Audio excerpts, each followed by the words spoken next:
നിങ്ങളുടെ സാന്നിധ്യം മറ്റുള്ളവരിൽ ശാന്തിയാണോ അശാന്തിയാണോ സൃഷ്ടിക്കുന്നത്? വശിത്വം എന്ന് പറയുന്ന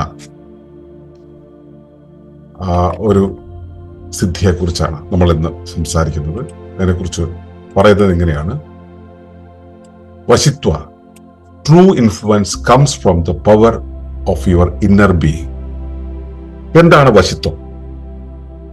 എന്താണ് വശിത്വം എന്ന സിദ്ധി? വശിത്വം എങ്ങനെ സാന്നിധ്യത്തിന്റെ ശക്തിയായി മാറുന്നു? വശിത്വം വളർത്താൻ എന്തെല്ലാം പരിശീലനങ്ങൾ ആവശ്യമാണ്? തുടങ്ങിയ കാര്യങ്ങളാണ് ഇന്ന് നമ്മൾ ചർച്ച ചെയ്യുന്നത്. ഏവർക്കും നമസ്കാരം. ശുഭകരമാകട്ടെ, ഈ ദിനം സന്തോഷകരമാവട്ടെ, സൗഖ്യകരമാകട്ടെ. അനുഭവങ്ങളും അനുഭൂതികളും നമ്മെ ഏവരെയും നയിക്കുമാറാകട്ടെ. അഷ്ടസിദ്ധികളിൽ 7 പറഞ്ഞു കഴിഞ്ഞു. 8ാമത്തേതാണിത്. ഇതില് മറ്റുള്ളവയെല്ലാം നമ്മൾ ഭൗതികമായി നമുക്ക് പെട്ടെന്ന് മനസ്സിലാകാൻ പറ്റുന്നതാണെങ്കിൽ, വശിത്വം കുറച്ചുകൂടെ ഒരു സ്വാധീനത്തിന്റെ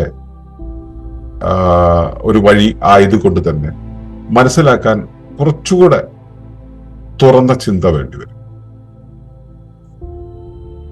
നമ്മൾ വശിത്വത്തിന്റെ ഒരു പ്രാധാന്യം മനസ്സിലാക്കുകയാണെങ്കിൽ, നമ്മളിപ്പോ എവിടെയെങ്കിലും ചെല്ലുകയാണ്.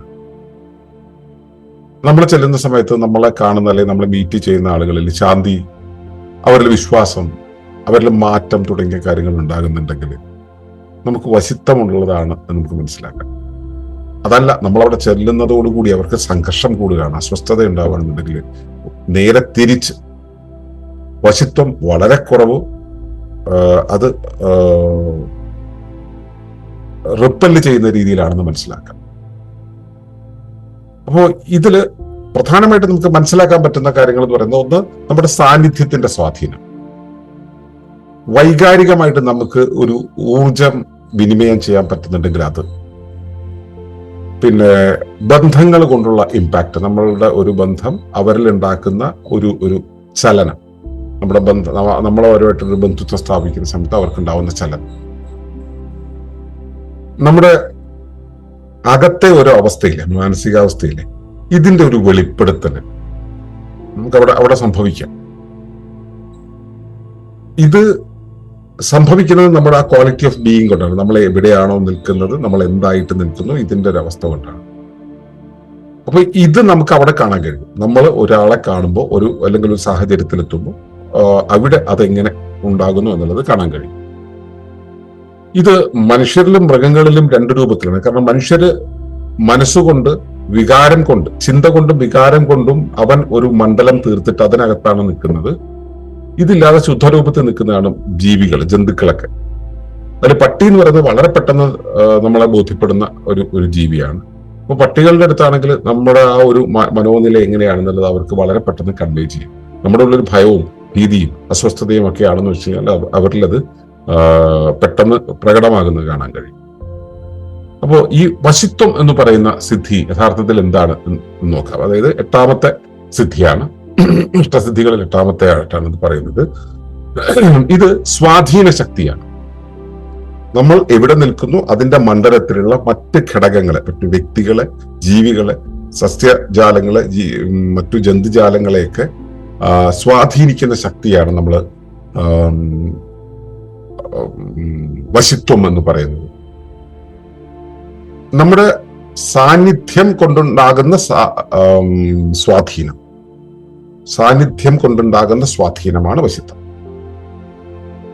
ഇത് നമ്മുടെ ബോധമുണ്ടല്ലോ, നമ്മുടെ അകത്തുള്ള, അല്ലെങ്കിൽ നമ്മുടെ സമ്പൂർണമായിട്ടുള്ള ബോധമുണ്ടല്ലോ, ഇതിന്റെ ഒരു പ്രസരണമാണ് സത്യത്തിൽ. അത് നമ്മുടെ അകത്തെന്താണോ ഉള്ളത് അതിന്റെ പ്രസരണം, നമ്മുടെ ഒരു പ്രഭാവം വെളിപ്പെടുന്നതിന്റെ ഒരു പ്രകട ഭാവമാണിത്. അത് നമ്മുടെ ഒരു ചുറ്റുപാടിനെ പരിവർത്തിപ്പിക്കാനുള്ള കപ്പാസിറ്റിയും കൂടെയാണിത്. അപ്പോ നമ്മളിത് പുരാണങ്ങളിലൊക്കെ നമ്മൾ ഒരുപാട് വായിച്ചിട്ടുണ്ടാവും. പിന്നെ മറ്റുള്ളവരെ വശീകരിക്കുക, ഒരാളെ വശീകരിച്ച് കൊണ്ടുവരിക എന്നൊക്കെ പറയുന്നപ്പോ നമ്മള് ഈ വൈശാലിയെ വശീകരിച്ച് കൊണ്ടുവന്ന കാര്യം പറഞ്ഞില്ലേ, അത് ആ വശിത്വം എന്നുള്ളത് അവിടെ ഉപയോഗിച്ചാണ്. വശിത്വത്തിന് ഒരു പ്രത്യേകത ഉണ്ട്, അത് സ്ത്രൈണതയാണ്. സ്ത്രൈണഭാവത്തില് ആയിരിക്കുമ്പോഴാണ് വശിത്വം ഏറ്റവും ഭംഗിയായിട്ട് സംഭവിക്കുക. വശിത്വം സംഭവിക്കണം എന്നുണ്ടെങ്കിൽ നമ്മുടെ പാരാസിമ്പത്തറ്റിക് നെർവസ് സിസ്റ്റം ആക്റ്റീവ് ആയിരിക്കുന്ന സമയത്ത് വശിത്വം സംഭവിക്കുള്ളൂ. നമ്മുടെ സിമ്പത്തറ്റിക് നെർവസ് സിസ്റ്റം നമ്മൾ ആക്റ്റീവ് മോഡിലായിരിക്കുന്ന സമയത്ത് സത്യത്തിൽ വശിത്വം വർക്ക് ചെയ്യില്ല. ആക്റ്റീവ് മോഡ് ആണെന്ന് നമ്മൾ പ്രകടമായിരിക്കുകയും പാരാസിമ്പത്തറ്റിക് സിസ്റ്റം, അതായത് നമ്മുടെ ഇടകലയുടെ പ്രവർത്തനം നല്ല ഉയർന്നിരിക്കുന്ന സമയത്താണ് ഈ വശിത്വം എന്നുള്ള സംഭവം സംഭവിക്കുക. ഇത് അറിയുന്ന യോഗികൾ അവര് കൃത്യമായിട്ട് ഇത് അറിഞ്ഞുപയോഗിക്കുന്ന സമയത്ത് ആ വശിത്വം സംഭവിക്കും. സത്യത്തിൽ ഒരു ദൈവിക സാന്നിധ്യം തന്റെ പക്കലെത്തി എന്നുള്ളതായിരിക്കും മറ്റുള്ളവർക്ക് ഫീൽ ചെയ്യുക. ഇപ്പൊ ദൈവത്തിന്റെ പേരൊന്നും ഇട്ടിട്ടായിരിക്കില്ല, പക്ഷെ ഒരു ഫീലായിട്ട് അവർക്ക് ഉണ്ടാവും.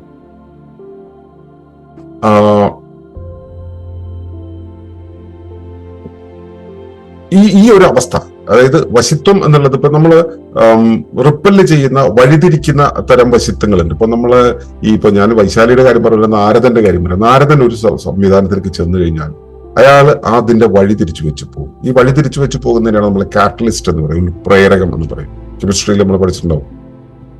ഈ ഉൾപ്രേരക പോലെ പ്രവർത്തിക്കാൻ ചിലർക്ക് കഴിയും. ഒന്നിന്റെ വഴി തിരിക്കുക. നമ്മുടെ ജീവിതത്തിൽ ഒരുപാട് പേരെ കണ്ടിട്ടുണ്ടാവും. ചിലർ വരുന്നു, നമ്മൾ നിൽക്കുന്ന സാഹചര്യത്തെ മുഴുവൻ തിരിച്ചു വെക്കുന്നു, അവർ പോകുന്നു. അവസാനം നമ്മൾ ഈ മാറിയ സാധനം കൊണ്ട് നമ്മൾ നടക്കേണ്ടി വരും. അങ്ങനെയുള്ള ചില സ്വാധീനങ്ങളുണ്ട്. നമ്മുടെ അടുത്തേക്ക് വരുന്ന പല സ്വാധീനങ്ങളെയും നമ്മൾ തിരിച്ചറിയാൻ കഴിയും. നമുക്ക് തിരിച്ചറിയാൻ കഴിയും ഈ വിധത്തിൽ. ചിലർ വന്നു കഴിഞ്ഞാൽ നമ്മൾ എങ്ങനെ പ്രൊമോട്ടഡ് ആവും, ഭയങ്കരമായിട്ട് എക്സൈറ്റഡ് ആവും.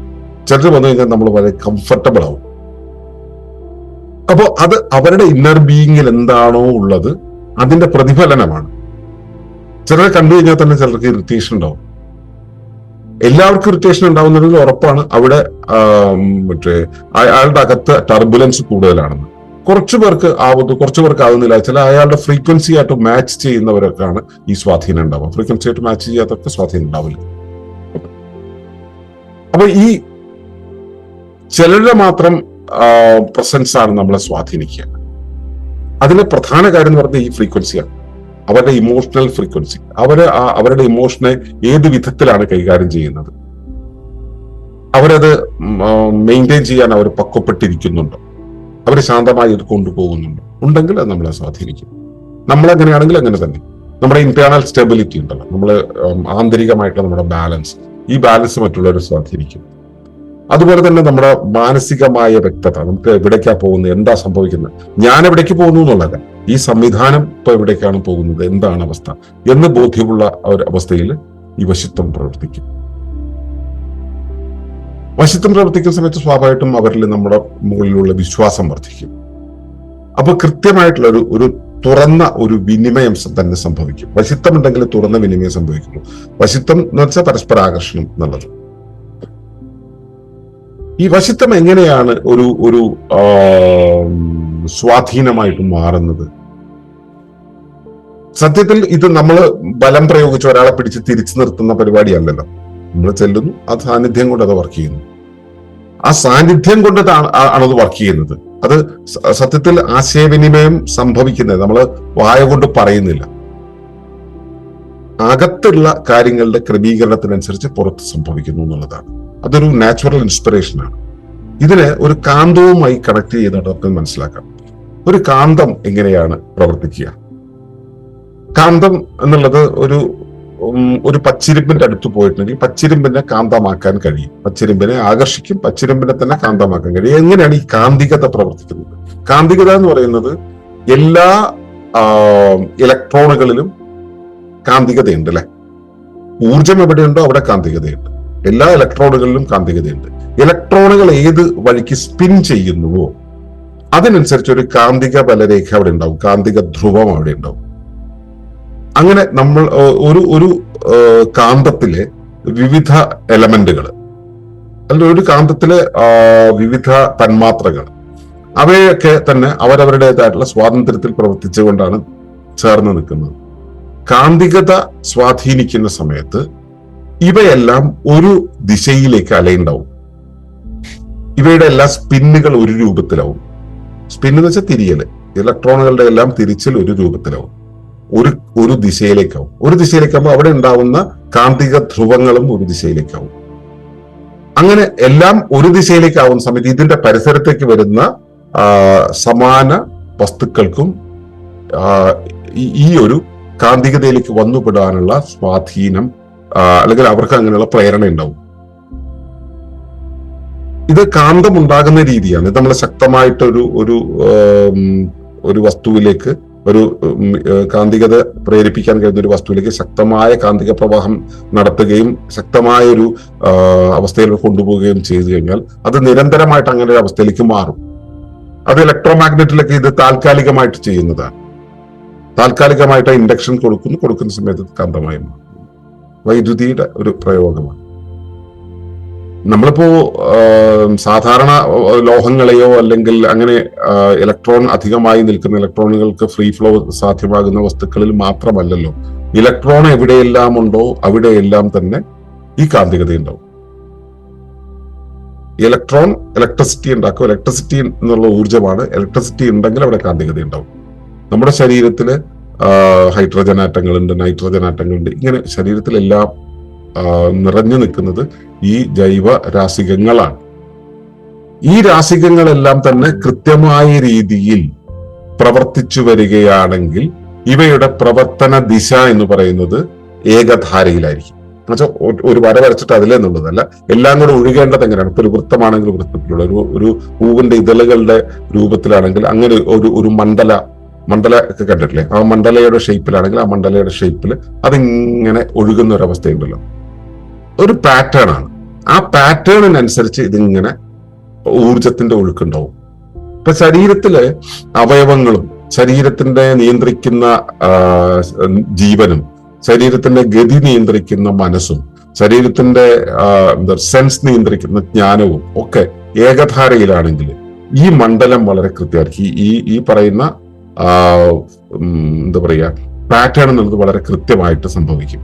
അങ്ങനെ പാറ്റേണൈസ് ചെയ്തിട്ടുള്ള ഒരു ബോഡിയിൽ, വളരെ കൃത്യമായിട്ട് പാറ്റേണൈസ് ചെയ്തിട്ടുള്ള ബോഡിയിൽ അതിനനുസരിച്ചുള്ള ഒരു സ്വാധീനം അല്ല, അതിനനുസരിച്ചുള്ള ഒരു കാന്തികത എന്ന് തൽക്കാലം മനസ്സിലാക്കുക. കാന്തികത പോലുള്ള ഒരു മണ്ഡലം അതിനകത്ത് ഉണ്ടാവും. അതിലൊരു ആവൃത്തി ഉണ്ടാവും. ആ ആവൃത്തിയോട് അനുരണനം ചെയ്യുന്ന, അതിനോട് ചേർന്ന് പോകുന്ന എല്ലാ വസ്തുക്കളും ഈ ഫ്രീക്വൻസിയിലുള്ള എല്ലാ വസ്തുക്കളും ഇതിനോട് ചേർന്ന് നിൽക്കാൻ താല്പര്യപ്പെടും. ഇതാണ് വശിത്വത്തിന്റെ അടിസ്ഥാനം. അപ്പൊ നമ്മുടെ ശരീരത്തിനകത്ത് നമ്മൾ എത്രത്തോളം ക്രമീകരണം കൊണ്ടുവരുന്നുവോ, നമ്മുടെ ശരീരത്തെ ഏറ്റവും സുഗമമായി പ്രവർത്തിപ്പിക്കുന്നുവോ, അപ്പോഴെല്ലാം തന്നെ വശിത്വം എന്നുള്ളത് വെളിപ്പെടും. നമ്മുടെ ശരീരത്തിനകത്ത് അവയവങ്ങളെല്ലാം, മനസ്സ്, അതുപോലെ ജ്ഞാനം, അതുപോലെ പ്രവർത്തന തത്വങ്ങൾ എല്ലാം, നേരത്തെ നമ്മൾ സംസാരിച്ചിട്ടുള്ള 96 തത്വങ്ങളും ശരീരത്തിനകത്ത് കൃത്യമായിട്ട് പ്രവർത്തിച്ചാൽ എല്ലാം കൂടെ ചേർത്തിട്ട് ഒരു നല്ല പാറ്റേൺ ആയിട്ട് സുഗമമായി പ്രവർത്തിക്കുന്ന ഒരു സംവിധാനമായിട്ട് മാറും. ഏറ്റവും സുഗമമായി പ്രവർത്തിക്കുന്ന ഒരു സംവിധാനം ആണ് ഏറ്റവും എന്താ പറയാ ഈശ്വരീയമുള്ളത് എന്ന് വേണം പറയാം. എന്താണ് ഈശ്വരീയം എന്ന് പറയുന്നത്? ക്ലേശരഹിതമായ ഒരവസ്ഥ. അപ്പോ സുഗമമായി പ്രവർത്തിക്കുന്നു വെച്ചാൽ ക്ലേശങ്ങളില്ല എന്നുള്ള ഒരവസ്ഥ. ക്ലേശങ്ങളില്ലാത്തൊരു ഇടത്തല്ലേ, വിഷമങ്ങളില്ലാത്തൊരിടത്തല്ലേ നമുക്ക് പോയി നിൽക്കാൻ നമുക്ക് തോന്നുക, അല്ലെ? നമ്മളിപ്പോ ഒരു കസേരയിലോ മെത്തയിലോ ഇരിക്കുകയോ കിടക്കുകയോ ചെയ്യണമെന്നിരിക്കട്ടെ, അവിടെ എന്തെങ്കിലും ഉയർന്നും താണും നിൽക്കുന്നുണ്ടെങ്കിൽ നമുക്ക് അതിനോട് സമരസപ്പെടാൻ ബുദ്ധിമുട്ടായിരിക്കും. എന്നാൽ അത് സ്മൂത്ത് ആണെങ്കിൽ, വളരെ ഫ്രീ ആയിട്ട് നിൽക്കുന്നതാണെങ്കിൽ അതിനോട് സമരസപ്പെടാൻ, അവിടെ ഇരിക്കാനോ കിടക്കാനോ നമുക്ക് സുഖമായിട്ട് തോന്നും. അതുപോലെ ക്ലേശരഹിതമായിട്ടുള്ള ഒരു പശ്ചാത്തലത്തിൽ, ക്ലേശരഹിതമായ ഒരു മണ്ഡലത്തിൽ നിൽക്കാൻ നമുക്ക് താല്പര്യമുണ്ടാവും. ക്ലേശം കൂടുതലാണെങ്കിൽ നമുക്ക് അവിടെ നിൽക്കാൻ തോന്നില്ല, മാറിപ്പോവാൻ തോന്നും. കാരണം നമ്മൾ ക്ലേശരഹിതമായിട്ടൊരു അവസ്ഥയിലെത്തുമ്പോൾ നമ്മുടെ ശരീരകോശങ്ങളും ക്ലേശരാഹിത്യത്തിലേക്ക് പതുക്കെ ചെല്ലും, സ്വാധീനിക്കപ്പെടും. ആ മണ്ഡലത്തിലാണ് നമ്മൾ നിൽക്കുന്നത് കൊണ്ട് സ്വാധീനിക്കപ്പെടും. ഈ സ്വാധീനം എങ്ങനെയാണോ പ്രവർത്തിക്കുക, അതാണ് ഈ വശിത്വം എന്നുള്ളതിന്റെ അടിസ്ഥാനം. അപ്പോ ഒളിമ്പസിൽ ഇത് പറയുന്നത് ഇങ്ങനെ, നമ്മുടെ ഇന്റർ പാറ്റേണുകളുടെ ട്രാൻസ്ഫോംഡ് ആയിട്ടുള്ള, അലൈൻഡ് ആയിട്ടുള്ള സ്റ്റേറ്റ് ആണ് വശിത്വം എന്ന് പറയുന്നത്. അത് നമ്മുടെ ശരീരകോശങ്ങളുടെ പെരുമാറ്റങ്ങളുടെ ഏകീകൃത ഭാവമാണ്. ശരീര അവയവങ്ങൾ, കോശങ്ങളെല്ലാം ഒരു ഏകീഭാവത്തിൽ പ്രവർത്തിക്കുമ്പോൾ സംഭവിക്കുന്ന കാര്യമാണ്. അപ്പോ അതിന് ശരീരം ശരിയായ മുറയിൽ പ്രവർത്തിക്കണം, മനസ്സ് അതിനനുസരിച്ച് ഏകീകരിച്ച് പ്രവർത്തിക്കണം. അങ്ങനെ സംഭവിക്കുന്നതാണ്. അങ്ങനെ എല്ലാം മനസ്സും ശരീരവും പരിസരവും ഏകീകരിച്ച് പ്രവർത്തിക്കുന്നതിനെ മറ്റൊരു പദവിട്ട് നമ്മൾ വിളിക്കാറുണ്ട്. അതിനെയാണ് യോഗം എന്ന് പറയുക. യോഗത്തിലായവൻ വശിത്വമുള്ളവനായിരിക്കും. എന്തുകൊണ്ടാ? അവന്റെ എല്ലാം അലൈൻഡാണ്. അയാൾ ക്ലേശരഹിതനാണ്, യോഗത്തിലാണ്. അപ്പോ അങ്ങനെ സമാധി എന്ന് വെച്ചാൽ മരിച്ചു എന്നുള്ള അർത്ഥത്തില്ല, സമാധിയിലായിരിക്കുന്ന ഒരുവനെ സംബന്ധിച്ചിടത്തോളം അയാളിലേക്ക് എല്ലാ കാര്യങ്ങളും വന്നു ചേരും. കാരണം അയാൾ ഏറ്റവും ശാന്തമായ ഒരവസ്ഥയിലാണ് ഉണ്ടാകുന്നത്. അയാളുടെ ഉള്ളിലെ വികാരങ്ങളെല്ലാം പ്യൂരിഫൈഡ് ആയിട്ടാണ് നിൽക്കുന്നത്. അയാളുടെ സാന്നിധ്യം തന്നെ ആ ചുറ്റുപാടിനെ പരിവർത്തിപ്പിക്കാൻ പാകത്തിലാണ്. സത്യത്തിൽ നമ്മുടെ ഉള്ളില് ഈ ഒരു സംഭവം ആധുനിക കാലത്ത് സത്യത്തിൽ നഷ്ടപ്പെട്ടിട്ടുണ്ട്. ഇപ്പോൾ ആർക്കും ആരോടും ബന്ധമില്ല, വ്യക്തിപരതയുടെ ലോകത്താണ് ജീവിക്കുന്നത്. എന്തുകൊണ്ടാണ് ഈ വ്യക്തിപരതയിലേക്ക് പോകുന്നത്? നമ്മളെല്ലാത്തിനും മാനിപ്പുലേറ്റ് ചെയ്യുന്ന ഒരു സംസ്കാരത്തിൽ കൂടെ അല്ലേ പോയിട്ടുള്ളത്. നമ്മുടെ സ്വത്വം എന്നുള്ള സംഭവം ഇല്ല. നമ്മുടെ ഇപ്പോ വ്യക്തികൾക്കിടെ, ഒരു കുടുംബത്തിനിടയിൽ രണ്ട് വ്യക്തികൾ തമ്മിൽ കോൺഫ്ലിക്റ്റ് ഉള്ളതിനേക്കാളും കൂടുതൽ ഒരു വ്യക്തിക്കകത്തെ ബുദ്ധിയും വികാരവും തമ്മിൽ കോൺഫ്ലിക്റ്റിലാണ്. ഈ കോൺഫ്ലിക്റ്റ് ഉണ്ടാവുന്ന വെച്ചാൽ ഇപ്പോൾ ഒന്നുണ്ടായി, വേറൊരു സമയത്ത് വേറൊന്നുണ്ടായി, റെയിൽ നോയിക്കൊണ്ടിരിക്കുന്ന സമയത്തൊക്കെ തന്നെ ഇത് മാറി മാറി മാറി വന്നുകൊണ്ടിരിക്കും. അപ്പോൾ നമ്മുടെ ഇന്റേണൽ സ്ട്രക്ചറിൽ തന്നെ ഒരുപാട് മാറ്റങ്ങൾ ഉണ്ടായി വരുന്നുണ്ട്. ഇതിന്റെ ഒരു പ്രധാന കാരണം ഈ മാർക്കറ്റിംഗ് സൈക്കോളജി പോലുള്ള കാര്യങ്ങളാണ്. നമ്മുടെ വിഷ്വൽ മീഡിയ നമ്മുടെ വികാരങ്ങളെ അവർ ചൂഷണം ചെയ്തിട്ടാണ് അവരുടെ കച്ചവടം നടത്തുന്നത്. അപ്പോ അവരുടെ ആ കൃത്രിമമായ സ്വാധീനം നമ്മുടെ ശരീരത്തിലേക്ക് ചെല്ലുന്ന സമയത്ത്, നമ്മുടെ മനസ്സിലേക്ക് ചെല്ലുന്ന സമയത്ത്, നമ്മുടെ ജീവനിലേക്ക്, പ്രാണനിലേക്ക് ചെല്ലുന്ന സമയത്ത് നമ്മുടെ ആ എന്താ പറയാ ഹാർമണി എന്നുള്ളത്, നമ്മുടെ ഇന്റേണൽ ഹാർമണി എന്നുള്ളത് നഷ്ടം. അപ്പോ നമുക്ക് കൺട്രോൾ എന്ന് പറയുന്നത്, നമ്മുടെ ആ നിയന്ത്രണം എന്ന് പറയുന്നത് നമുക്ക് നഷ്ടമാവും. നമ്മളിപ്പോ നമ്മളെ ബാലൻസ് ചെയ്യണമെങ്കിൽ നമ്മൾ ഫോഴ്സ് ചെലുത്തേണ്ടി വരും. ഇതൊക്കെ വിടുതൽ, നമ്മളതാണല്ലോ മഴയ്ക്കാമ്പിന് ഡീറ്റോക്സ് എന്ന് പറയുന്നത്, ഡിജിറ്റൽ ഡീറ്റോക്സ് എന്ന് പറയുന്നത്. നമ്മളെ മെനക്കെടേണ്ടി വരും. സത്യത്തിൽ സ്വാഭാവികമായി സംഭവിക്കുന്ന ഒരു കാര്യത്തിലേക്ക് എത്താൻ നമ്മൾ മെനക്കെടേണ്ടി വരുന്ന ഒരവസ്ഥ. ഈ ഒരു പശ്ചാത്തലമുണ്ട് ഇവിടെ. അതിൽ നിന്നാണ് നമ്മൾ ഈ വശിത്വം എന്നുള്ളതിലേക്ക് ചിലടത്ത് വരുന്നത്. വശിത്വം ഉണ്ടാവുന്ന സമയത്ത് ഇണകൾ തമ്മിൽ, സുഹൃത്തുക്കൾ തമ്മിൽ, അയൽക്കാർ തമ്മിൽ പാരസ്പര്യം ഉണ്ടാവും. നമ്മളും സഹജീവികളും തമ്മിൽ പാരസ്പര്യം ഉണ്ടാവും. നമ്മളും നമ്മുടെ ആവാസ വ്യവസ്ഥയും തമ്മിൽ പാരസ്പര്യം ഉണ്ടാവും. ആവാസ വ്യവസ്ഥയിലെ ഓരോ ജീവികളും തമ്മിൽ പാരസ്പര്യം ഉണ്ടാവും. ഇവയ്ക്കെല്ലാം വശിത്വം ഉണ്ടാകണമെങ്കിൽ അവയെല്ലാം സ്വാഭാവികമായ രീതിയിൽ പ്രവർത്തിക്കണം, കേവലമായ രീതിയിൽ, കൈവല്യാവസ്ഥയിൽ പ്രവർത്തിക്കണം. ഈ കൈവല്യത്തിൽ എത്തുക എന്നുള്ളതാണ് യോഗം എന്ന് പറയുന്നത്. അത് തന്നെയാണ് ഒളിമ്പസ് ലക്ഷ്യമാക്കുന്നത്. അപ്പോ വശിത്വം നമ്മളിൽ വളരണം എന്നുണ്ടെങ്കിൽ നമ്മൾ പ്രധാനമായിട്ട് വേണ്ടതെന്ന് വെച്ച് കഴിഞ്ഞാല് വൈകാരികമായിട്ടുള്ള ബോധമാണ്. അപ്പോ വൈകാരികത എന്ന് പറയുന്നത് നമുക്കറിയാം. അപ്പോ വൈകാരിക പാകം, ആദ്യം വെറും വൈകാരികത ഉണ്ടാവും, പിന്നെ അതിന് വൈകാരികതയ്ക്ക് ഒരു പക്വതയുണ്ടാവും. വൈകാരിക പക്വത എന്ന് വെച്ചാൽ വികാരങ്ങൾ എവിടെ വേണ്ടാത്തടത്ത് ഉണരാതെ നോക്കുന്ന ഒരവസ്ഥ. അതിനുശേഷം വൈകാരിക ബുദ്ധി ഉണ്ടാവുന്നത്, അതായത് ഈ വികാരങ്ങളെ ശരിയാവിധം ഉപയോഗിക്കാൻ പഠിക്കുന്ന ഒരവസ്ഥ. ഇതും കൂടെ കഴിയുമ്പോഴാണ് വൈകാരിക സൗന്ദര്യത്തിലേക്ക് വരുന്നത്. വൈകാരിക സൗന്ദര്യം എന്ന് പറയുമ്പോൾ അത് സുന്ദരമാണ്, അവ എല്ലാം തമ്മിൽ പരസ്പര ബന്ധിതമാണ്, നന്നായിട്ട് ഒഴുകുന്നതാണ്, ക്ലേശരഹിതമാണ്. ഈ ഒരു അവസ്ഥയിലേക്ക് വരുന്നു. അപ്പോ വൈകാരികമായിട്ടുള്ള ഈ ഒരു അവസ്ഥയിലേക്ക് എത്തുവാൻ ഇമോഷണൽ ഇന്റലിജൻസ് അല്ലെങ്കിൽ ഇമോഷണൽ ബ്യൂട്ടി എന്നുള്ള ആ ഒരു പ്രാക്ടീസിലൂടെയാണ് നമുക്ക് എത്താൻ കഴിയുക. ഇത് നമ്മുടെ ബന്ധങ്ങളെ പാരസ്പര്യത്തിൽ നിർത്തുന്ന രീതിയിൽ പരസ്പരം ഇഷ്ടപ്പെട്ടുകൊണ്ടുള്ള ബന്ധങ്ങളെ മെയിൻറ്റെയിൻ ചെയ്യുന്ന പ്രാക്ടീസിലൂടെ നമ്മൾ കടക്കേണ്ടി വരും. നമ്മുടെ ഉപബോധത്തിന്റെ പാറ്റേണുകളെ ഷിഫ്റ്റ് ചെയ്യേണ്ടി വരും. അതിനാണ് PSP ഉപയോഗിക്കുന്നത്.